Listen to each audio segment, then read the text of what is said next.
வணக்கம் பா. இன்னைக்கு நம்ம கந்தம்பட்டி பெரியவங்களுக்கு ஒரு அறுசுவை விருந்து வைக்க போறோம். காய்கறி எல்லாம் அக்யூரேஷியா கழுவி எடுத்துக்கலாம். அப்பதான் சத்து ஒரிஜினலா இருக்கும். விறகடுப்பு சமையல் தான் உடம்புக்கு தெம்பு. அதான் அடுப்ப மூட்டியாச்சு. பொரியலுக்கு காய் அக்யூரேஷியா பொடியா இருக்கணும்பா.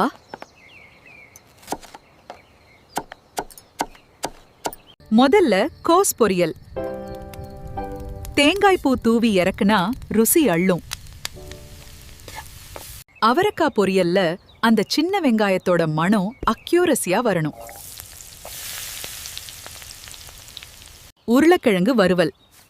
இதுதான் எல்லாருக்கும் பிடிச்ச ஐட்டம். வாழைக்காய மசாலா தடவி வறுத்தா கறி சுவையில இருக்கும் பாரு. கண்ணுக்கு குளிர்ச்சியா ஒரு கேரட் பீன்ஸ் பொரியல்.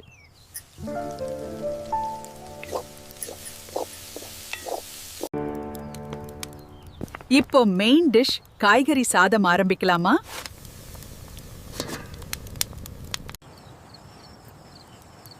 வாசனைக்கு இந்த மசாலாவை அக்யூரேஷியா எண்ணெயில போடுங்க. எல்லா காய்கறியும் எண்ணெயிலேயே அக்யூரஸியா வதங்கணும்.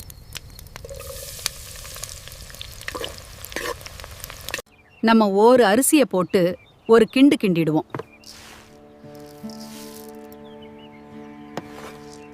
அடுப்பு அனல்லையே அக்யூரஸியா வெந்து வரட்டும்.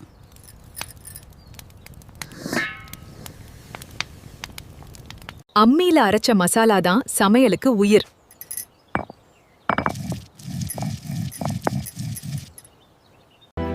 சீக்கிரம் எடுத்து வை சிவமணி, பெரியவங்க பசியோட இருப்பாங்க.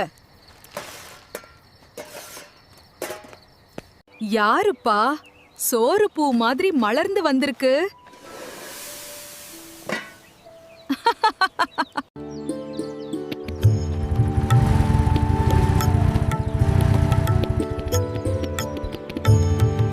வாங்க ஐயா, வாங்க அம்மா. கந்தம்மா வந்திருக்கேன்.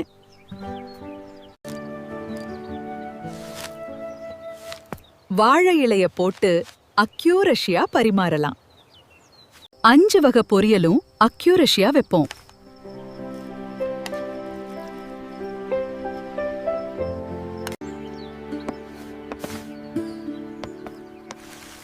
சுட சுட காய்கறி சாதம் சாப்பிடுங்கம்மா. சாப்பிடுங்க தாத்தா, வயிறு நிறைய சாப்பிடுங்க. அந்த ஒரு திருப்தியான சிரிப்புக்கு ஈடு இணை எதுவுமே இல்ல. நானும் உங்களோட உட்கார்ந்து அக்யூரஸியா ஒரு பிடி பிடிக்க போறேன். எல்லாரும் ஒன்னா உட்கார்ந்து சாப்பிடுறதுல தான் ஒரிஜினல் சந்தோஷமே இருக்கு. உங்க ஆசீர்வாதம் இருந்தா போதுமா?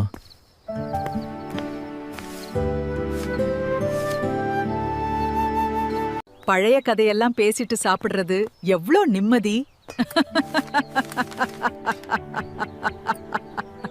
பசி ஆத்துறது தான் பெரிய புண்ணியம்.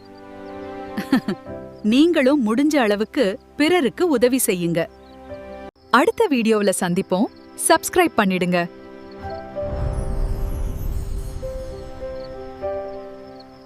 ஹலோ மக்களே, இந்த வீடியோ உங்களுக்கு பிடிச்சிருக்குன்னு நான் நம்புகிறேன். மறக்காமல் இந்த வீடியோவை ஷேர் பண்ணுங்கள், லைக் பண்ணுங்கள், கமெண்ட் பண்ணுங்கள். அடுத்த வீடியோ என்ன பண்ணலாம் அப்படிங்கிறதுக்கு. அண்டு மறக்காமல் சேனலை சப்ஸ்கிரைப் பண்ணிவிடுங்க.